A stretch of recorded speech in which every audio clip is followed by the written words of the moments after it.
नमस्कार दोस्तों, मैं आनंद कुमार आज आप लोगों के लिए एक अति महत्वपूर्ण चैप्टर कोशिका के बारे में संक्षिप्त जानकारी लेकर आया हूँ। यूँ तो कोशिका एक बहुत बड़ी और अति महत्वपूर्ण विषय है, लेकिन पहले इसके बारे में हम लोग मौखिक जानकारी ले लें, फिर डिस्क्रिप्टिव हम लोग बहुत सारे चीज़ों से पढ़ लेंगे। जहाँ तक मेरा मानना है कि पढ़ने की 3 विधि होती है, व्यूअर, ऑडिटोरियम और लर्नर विधि। आज इस तीनों विधि का इस्तेमाल हम लोग करेंगे। यह अपने हर वीडियो में हम यही इस्तेमाल करते हैं। तो आते हैं इस कोशिका के बारे में, जो अति महत्वपूर्ण विषय है। किसी भी प्रतियोगिता परीक्षा के लिए जानकारी सबको होगी, लेकिन कन्फ्यूजन भी सबको होती है। तो इस कोशिका में है क्या, कोशिका कहते किसे हैं, कोशिका का उपयोग क्या है, खोज किसने किया, सिद्धांत किसने दिया, या इसमें किस किस भाग की महत्वपूर्ण भूमिका होती है, या मानव में कितना कोशिका पाया जाता है, या कोशिका का रूप कितना होता है, कोशिका का प्रकार कितना होता है, कोशिका विभाजन कैसे होता है, कोशिका के विभाजन कितने प्रकार से होता है, या इन सारे तमाम दिमाग में उपज रहे बहुत सारे क्वेश्चनों को आज हम लोग धीरे धीरे करके एक एक चीज तोड़ते जाएंगे, देखते जाएंगे। क्या कि कौन सी चीज है, जैसे कोशिका के बारे में जानकारी दी, या किस पुस्तक में पहली बार इसकी वर्णन हुई, या किस व्यक्ति ने इसके बारे में डिफाइन किया कि यही कोशिका है, या कैसे हम लोग देखते हैं कोशिका को, या कोशिका को देखने वाले यंत्र का आविष्कार किसने किया था, है ना, बहुत सारा क्वेश्चन। तो इन सारे क्वेश्चनों को अगर देखा जाए तो मोतियों की तरह पिरो दिया जाए, एक माला बन जाएगी। सेम कहानी हमारे जीवन के हर अंग में, हर क्षण में, हर पल में क्वेश्चन तैयार हो रहे हैं, जो आज विद्यार्थियों के लिए अति महत्वपूर्ण है। तो इसी सारे तथ्यों के साथ कोशिका को हम लोग परिचित देते हैं। परिचय में यही है कि कोशिका हमारे जीवन की एक महत्वपूर्ण अंग है, या जीवन की रचनात्मक एवं क्रियात्मक इकाई है। क्वेश्चन डालेगा कि कोशिका की परिभाषा क्या है, तो कोशिका जीवों की रचनात्मक एवं क्रियात्मक इकाई होती है, जिसके बिना कोई अंग किसी भी प्रकार का कार्य नहीं किया जा सकता है। किसी भी तरह की उत्पत्ति या किसी भी तरह के संचारण के लिए कोशिका अति महत्वपूर्ण होती है। यही कारण है कि लगभग 5 अरब से भी ज्यादा मनुष्य के शरीर में कोशिका पाई जाती है। मनुष्य सब जानते हैं बहुत कोशिकीय प्राणी हैं। तो कोशिका के तो हम लोग देखें, लेकिन इसकी जानकारी कैसे मिली? इसकी जानकारी एक बोतल में कॉर्क लगी हुई थी, और उसी कॉर्क को देखकर इसके अनुमान लगाया गया। तो दोस्तों, इसकी जानकारी के पश्चात इसमें बहुत सारे सिद्धांत और तर्क आए, जिसमें बहुत सारे विवाद हुए, बहुत सारे इसका स्ट्रक्चर बने, बहुत लोग बहुत तरह से पढ़े होंगे। आज उसी चीज को हम यहाँ बताने जा रहे हैं। मेरी व्याख्या को देखिएगा और गौर से इस वीडियो को 2-3 बार सुनिएगा। यकीनन हर क्वेश्चन आपके दिमाग पर एक अलग तरह का स्तंभ बनाएगा और कंपटीशन में आपको कहीं ना कहीं मददगार साबित करेगा। तो आते हैं, देखिए, जैसे कि हमने लिखा है सेल। सेल क्या है? सेल को हम लोग हिंदी में कोशिका कहते हैं। इसका मतलब कि cell is a structural and functional unit of life.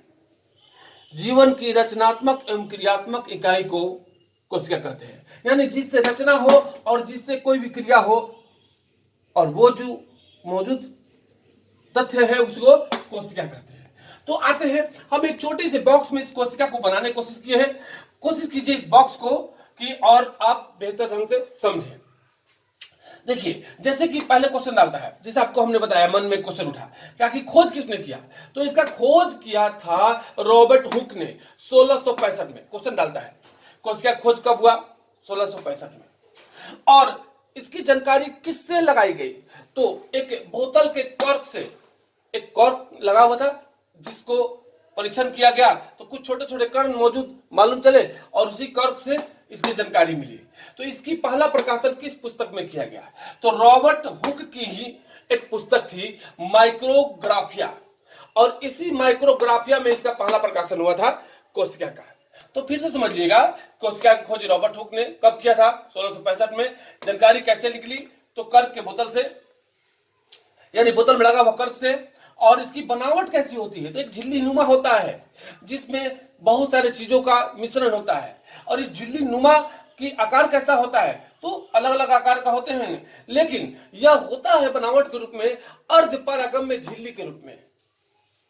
अर्धपरागम्य झिल्ली क्वेश्चन डालता है, कोशिका की बनावट कैसी होती है, तो अर्धपरागम्य झिल्ली के रूप में। और इसका प्रकाशन किस पुस्तक में रॉबर्ट हुक ने किया था, तो माइक्रोग्राफिया पुस्तक में। लेकिन इसका सिद्धांत लंबे समय के बाद दिया गया कि कैसे काम करता है, किसमें काम करता है, किसमें नहीं पाया जाता है। तो यह सिद्धांत किसने दिया था, यानी कोशिका का सिद्धांत किसने दिया था, तो श्राइडन एंड स्वान ने।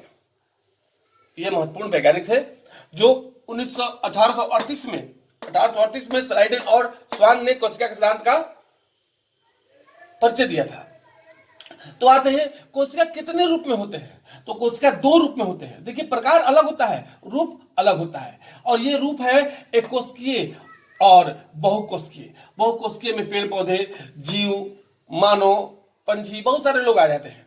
लेकिन एक कोशिकीय प्राणी में मूलतः पैरामीशियम और अमीबा को रखा जाता है। क्वेश्चन डालता है अमीबा किस जीव का प्राणी है, बहुकोशिकीय, एक कोशिकीय या कोशिकाहीन। इस तरह से बिना कोशिका कुछ संभव नहीं है। तो दो ऐसे मूल प्राणी हैं जो पैरामीशियम और अमीबा, वो एक कोशिकीय हैं। अब देखिए, तो अब इसमें क्वेश्चन आता है कि कोशिका के मूल भागों में कौन कौन होते हैं। तो कोशिका के मूल भागों में कोशिका भित्ति होती है जिसको सेल वॉल बोलते हैं हम लोग, प्लाज्मा झिल्ली होती है, जीव द्रव्य इसका मुख्य भाग है जिसको प्रोटोप्लाज्म के नाम से जानते हैं। क्वेश्चन डालता है कि जीव द्रव्य का दूसरा नाम क्या है, प्रोटोप्लाज्म। इसी वीडियो में इसके बारे में छोटा सा और अच्छा हम अलग से देंगे जीव द्रव्य के बारे में। फिर कोशिका द्रव्य होता है, कोशिका द्रव्य को साइटोप्लाज्म के नाम से भी जानते हैं। तो ये सारे चीजें कोशिका के निर्माण में सहायक होता है। फिर से समझिए, कोशिका के निर्माण में कौन कौन चीज होता है, कोशिका भित्ति, प्लाज्मा झिल्ली, जीव द्रव्य या प्रोटोप्लाज्म, कोशिका द्रव्य या साइटोप्लाज्म। इसके अलावा और भी बहुत सारे स्ट्रक्चर होंगे। लेकिन जहां तक क्वेश्चन आता है कोशिका पर कि सबसे बड़ा कोशिका किसका होता है, तो एस्ट्रीज या शुतुरमुर्ग का अंडे का, एस्ट्रीज या शुतुरमुर्ग का अंडे का कोशिका सबसे बड़ा होता है। ये क्वेश्चन डालता है। सबसे छोटा कोशिका का नाम क्या है, तो माइक्रोप्लाज्मा गैलोसोपिटिकम। नाम को समझिएगा, 2-3 बार बोलिएगा, याद हो जाएगा। माइक्रोप्लाज्मा गैलोसोपिटिकम सबसे छोटा कोशिका। सबसे लंबी कोशिका किसका होता है, तो सनई, जूट, अलसी, इन सब की कोशिकाएं लंबी होती है। ये भी क्वेश्चन डालता है, सब क्वेश्चन इंपॉर्टेंट है। मानव में सबसे लंबी कोशिका का नाम क्या है, तो मानव शरीर में तंत्रिका तंत्र सबसे बड़ा कोशिका है। कई एक बार एग्जाम में पूछा जा चुका है। अब आइए, कोशिका का पावर हाउस किसको कहते हैं, माइटोकॉन्ड्रिया को, क्योंकि बहुत सारे एटीपी इसमें जो है ना संचित होकर अपना ऊर्जा देते हैं। लेकिन आत्महत्या के थैली किसे कहते हैं, लाइसोसोम। इसके पीछे भी कारण है कि यहां जाने के बाद फिर वो निकल नहीं पाते हैं, क्रिया बंद हो जाती है। और भी बहुत सारे ऐसे रीजन है, लेकिन आते हैं वीडियो के माध्यम से हम आपको कोशिश करेंगे कि मानव शरीर में कितने अरब कोशिका पाए जाते हैं, तो 5 अरब, जैसा कभी हमने बताया। अब आइए कि प्रोटोप्लाज्म या जीव द्रव्य क्या है, तो जीव द्रव्य जैसा हमने बताया कोशिका का एक भाग है और यह ईंधन का कार्य करता है। ईंधन जिससे सब तैयार होता है। अगर ये नहीं रहेगा सारा सामग्री बेकार है। सब कुछ होते हुए भी ईंधन नहीं रहे घर में, बेकार है। सबका महत्व तो है, इसका भी महत्व है। तो जीव द्रव्य क्या है, एक ईंधन है जिसको अंग्रेजी में किस नाम से जानते हैं, प्रोटोप्लाज्म। अब देखिए इसका आकार कैसा होता है, तो अपारदर्शक, चिपचिपा। कैसा होता है, अपारदर्शक होता है, चिपचिपा होता है। और यह किसमें पाया जाता है, तो जीवित पदार्थों में पाया जाता है, यानी ये जीवित पदार्थ ही है। कहिए तो ये प्रोटोप्लाज्म क्या है, तो जीवित पदार्थ है, अपारदर्शक है और चिपचिपा है। तीनों क्वेश्चन पूछता है। तो जीव द्रव्य का खोजकर्ता कौन थे, पुरकिंजे। पुरकिंजे बोर्ड पर इसलिए लिख दिया गया, समय बचे और समझाने में हमको मौका मिले, अच्छा से अच्छा आपको जानकारी दे सके। तो खोजकर्ता पुरकिंजे कब किए थे खोज, 1940 में। तो जीवन का भौतिक आधार जीव द्रव्य है, यह किस महान वनस्पति शास्त्री या वैज्ञानिक ने कहा था, हैक्सेल ने। हैक्सेल ने कहा था कि जीव द्रव्य जीवन का भौतिक आधार है। तो अब क्वेश्चन आता है कि इस जीव द्रव्य में किसका किसका मिश्रण होता है, तो जीव द्रव्य में कार्बन, हाइड्रोजन, ऑक्सीजन, यानी 1:2:1 में पाए जाते हैं। कभी कभी ये भी डालता है कि जीव द्रव है क्या, तो कार्बनिक और अकार्बनिक पदार्थों का एक जटिल मिश्रण है। जीव द्रव क्या है? कार्बनिक और अकार्बनिक पदार्थों का एक जटिल मिश्रण है। मेरी बातों को गौर से सुनेंगे, क्वेश्चन के रूप में भी हम निकाल रहे हैं और आंसर भी देते जा रहे हैं। जीव द्रव में किन किन मूल पदार्थों का मिलावट होती है? तो कार्बन 1 अनुपात, हाइड्रोजन 2 अनुपात और ऑक्सीजन 1 अनुपात। यानी कार्बन, हाइड्रोजन और ऑक्सीजन का अनुपात कितना होता है? 1 अनुपात 2 अनुपात 1। इसी अनुपात में ये पाए जाते हैं। जैसा कि हमने बताया कि कोशिका के 2 रूप होते हैं, एक कोशिकीय और बहुकोशिकीय। लेकिन कोशिका के प्रकार कितने होते हैं? तो 2 प्रकार होते हैं और ये बहुत इंपॉर्टेंट है, बहुत ही इंपॉर्टेंट है। तो कौन कौन प्रकार होंगे? यूकैरियोट और प्रोकैरियोट। अब इसको एक बार अंतर देख लिया जाए, यूकैरियोट और प्रोकैरियोट में क्या अंतर है।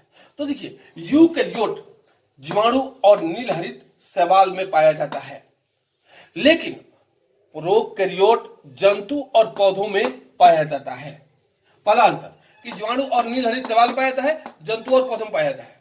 दूसरा अंतर, यह स्वतंत्र होते हैं, मतलब किसी के ऊपर भारित नहीं होते हैं, इच्छा किया रहेंगे नहीं तो चलते बनेंगे, लेकिन यह हमेशा किसी न किसी शरीर में मौजूद रहते हैं। यानी यह सभी बहुकोशिकीय प्राणी में पाए जाते हैं और यह मूलतः कहा जाए तो एक कोशिकीय प्राणी में पाए जाते होंगे। अब देखिए, इनके आकार कैसा होती है? तो ये अर्ध विकसित होते हैं, लेकिन ये पूर्ण विकसित होते हैं। दोनों का अंतर समझिएगा, बहुत इंपॉर्टेंट है, लिख भी लीजिएगा वीडियो रोक रोक कर। कोशिका विभाजन संभव नहीं होता है, किसमें? यूकैरियोट में।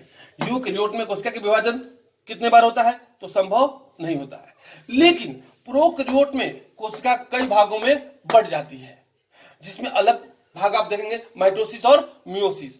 उसमें आपको interphase, prophase, metaphase, telophase, cytokinesis, karyokinesis, इस तरह से बहुत सारा काइनेसिस मिलता है जो आगे किसी और वीडियो में दिया जाएगा।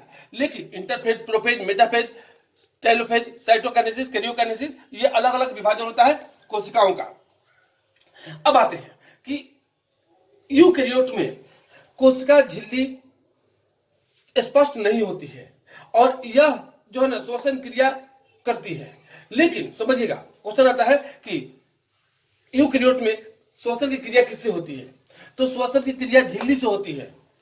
लेकिन प्रोकैरियोट में किससे होती है? माइटोकॉन्ड्रिया से, जो पावर हाउस कहा जाता है। कोशिका का पावर हाउस कौन है? माइटोकॉन्ड्रिया। और माइटोकॉन्ड्रिया से श्वसन क्रिया कोशिका के किस प्रकार में होता है? तो प्रोकैरियोट प्रकार में। अब आइए, इसमें वास्तविक केंद्रक का अभाव होता है, लेकिन इसमें वास्तविक केंद्रक मौजूद होता है। तो मेरे इस प्रकार को देखते हुए गौर से समझ लेंगे। और एक छोटा सा टॉपिक जो कम समय में समझाना है, मुश्किल है लेकिन नामुमकिन नहीं है। उम्मीद करते हैं वीडियो आपको पसंद आ रही होगी।